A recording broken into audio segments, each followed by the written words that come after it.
Et c'est l'heure du journal des médias avec Thomas Hill. Et à la une aujourd'hui, 3 nouvelles célébrités annoncées pour Danse avec les stars. Christophe Ondelat qui réagit à la fin de son émission et un extrait de la chanson que vous entendrez partout demain.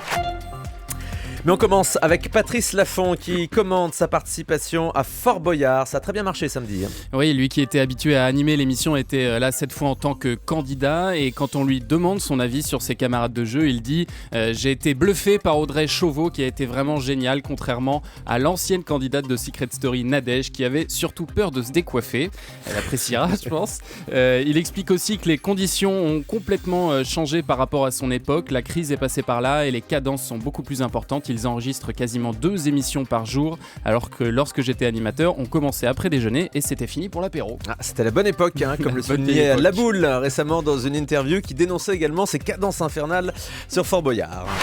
3 nouvelles personnalités au casting de Danse avec les stars. On savait déjà que le comédien Laurent Ournac ainsi que les chanteuses Tal et Alizée seraient de cette 4e saison. Et bien, selon Télé Loisirs, d'abord, l'ancienne Miss France Laurie Tillman sera aussi de la partie. Elle qui était déjà dans Splash cet hiver se spécialise donc dans les émissions de TF1. Et puis, Téléstar révèle que la mannequin et actrice Noémie Lenoir s'essaiera aussi à la danse, ainsi que la comédienne de Plus belle la vie, Laetitia Milo qui avait annoncé cette semaine qu'elle souhaitait arrêter de jouer dans la série de France 3 pendant quelques temps. On comprend mieux maintenant pourquoi. Jean-Pierre Foucault parle de sa tournée Sacrée Soirée. Oui, on en parlait il y a quelques jours. Jean-Pierre Foucault va partir dans 50 villes de France pour présenter des soirées réunissant des chanteurs qu'il recevait à l'époque de Sacrée Soirée. Et le Figaro TV lui a posé la question de savoir s'il assumait le côté un peu has-been de cette tournée. Écoutez sa réponse. Pour être has-been, il faut avoir été been. Alors ceux qui n'ont pas été been, qu'ils se taisent et qu'ils respectent les 5, 6 ou 10 000 personnes qui sont dans une salle. Ça n'a pas grande importance. Vous savez, les donneurs de leçons, ils passent. Si je faisais une compilation des critiques que j'ai reçues dans ma carrière, je serais mort depuis très longtemps.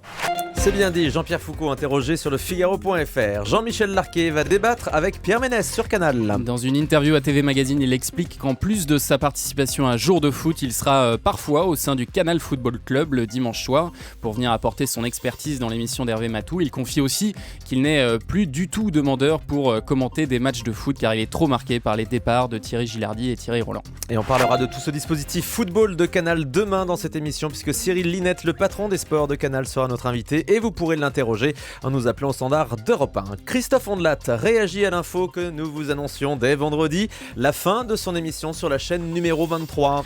Oui, pour lui, c'était un beau programme, mais il coûtait trop cher. Le programme en lui-même n'était pas cher, mais il l'était pour numéro 23.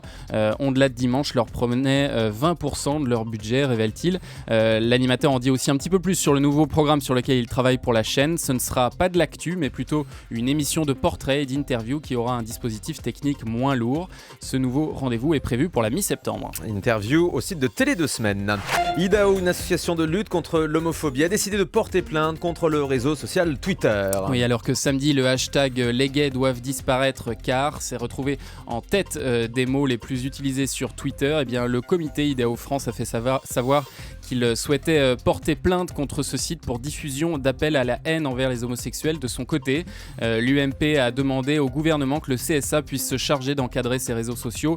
Il demande notamment l'instauration d'une hotline en français pour dénoncer et réprimer les abus au plus vite. C'est assez récurrent que ce genre de discussion intervient sur Twitter alors que les dirigeants du réseau social à chaque fois décident de prendre des engagements et pourtant à chaque fois ça revient avec donc ces propos très homophobes et très choquants qui ont vu le jour tout le week-end donc sur Twitter.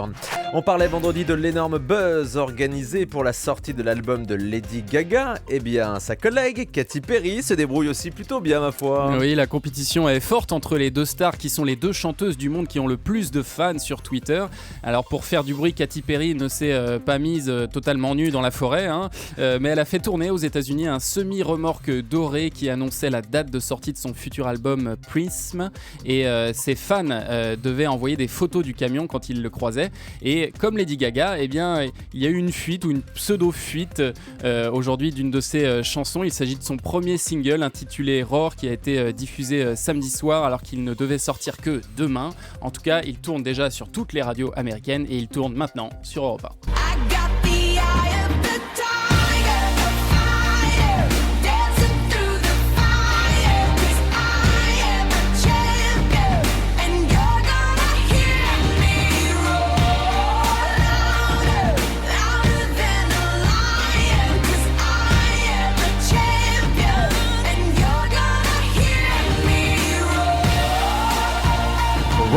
Le nouveau single de Katy Perry donc, carton. qui est en vente dès aujourd'hui. Allez, on va terminer avec le chiffre du jour. 95 millions de dollars, c'est le montant des revenus de Simon Cowell, ancien membre du jury d'American Idol, qui a depuis créé 2 formats qui s'exportent un peu partout dans le monde, X Factor et Got Talent. Ici, c'est la France a un incroyable talent.